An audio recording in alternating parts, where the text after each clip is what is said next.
Hey, welcome. In emergency medicine, every single second counts. And being able to spot the sickest person in the room, that's not just a skill, it's a superpower. Today, we're going to break down a really simple tool that helps you do exactly that. Let's dive in. Okay, so picture this. You've just arrived on scene. You're looking at 4 different patients, and they all have different vital signs. Your job is to figure out which one is quietly sliding into a major life-threatening emergency. So, who do you focus on first? All right, here they are. Patient A, B, C, and D. Take a quick look at their numbers, their level of consciousness, how fast they're breathing, their blood pressure. At a glance, it's not super obvious who's in the most trouble. Do you have a gut feeling? Hold that thought. We're about to figure this out step by step. Now, to solve this puzzle, we first have to understand the villain of our story, sepsis. It's a word we hear all the time, but what is actually happening inside a patient's body? Well, in short, sepsis is your body's defense system going completely haywire. It's supposed to fight off an infection, but instead, it launches this massive, out-of-control attack that starts damaging its own tissues and organs. It's like a friendly fire incident on a catastrophic scale, and it can spiral into shock and death really, really fast. And while sepsis can happen to anyone, some people are definitely at higher risk. We're talking about older adults, infants, anyone with a weakened immune system, and folks with chronic conditions like diabetes or heart disease. And that's why spotting it early is so incredibly important. So, how in the world do you spot this silent killer, especially when things are chaotic? Well, we've got a simple, smart, and really powerful tool. Let me introduce you to the qSOFA score. That stands for the Quick Sepsis-Related Organ Failure Assessment. The real beauty of the qSOFA score is just how simple it is. It takes this really complex condition and boils it down to just 3 things you can check at the bedside in seconds.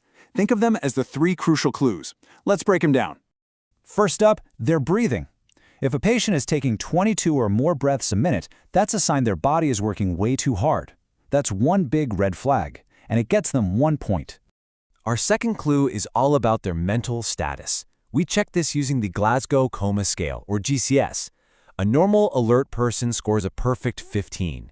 So any score less than 15, if they're confused, drowsy, anything like that, it's a sign their brain might be in trouble. That's another point. And the third and final clue is blood pressure. Specifically, that top number, the systolic pressure. If it's at 110 or less, that's a huge warning sign that their whole circulatory system could be starting to fail.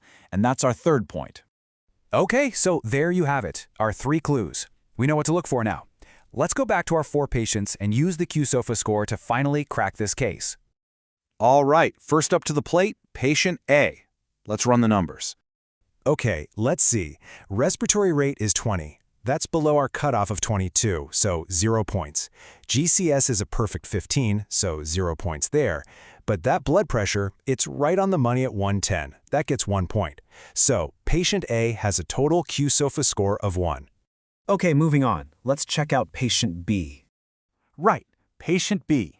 Respiratory rate is only 10, so no point. But the GCS is 13. That's less than 15, so that's 1 point for altered mental status. And that blood pressure is low, only 80. That's another point. So patient B has a total score of 2. Getting warmer.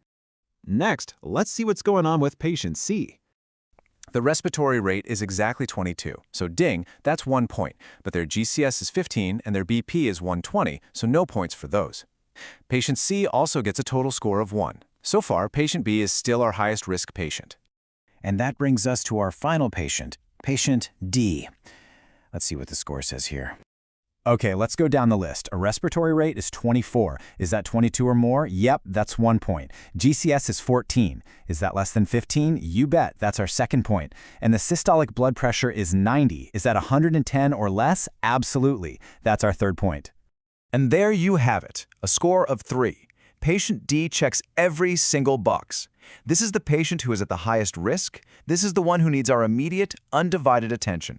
So, awesome, we solved the mystery, but the qSOFA score is so much more than just a puzzle. It's a clinical trigger. It's a call to action. So let's talk about why this simple little number is such a game changer. Here's the bottom line. The magic number is 2. A qSOFA score of 2 or more is a massive warning sign. For a patient with a suspected infection, it tells you they are at a much, much higher risk for having a bad outcome, including dying from sepsis. And that high score, it means it's go time. You immediately have to be concerned about septic shock.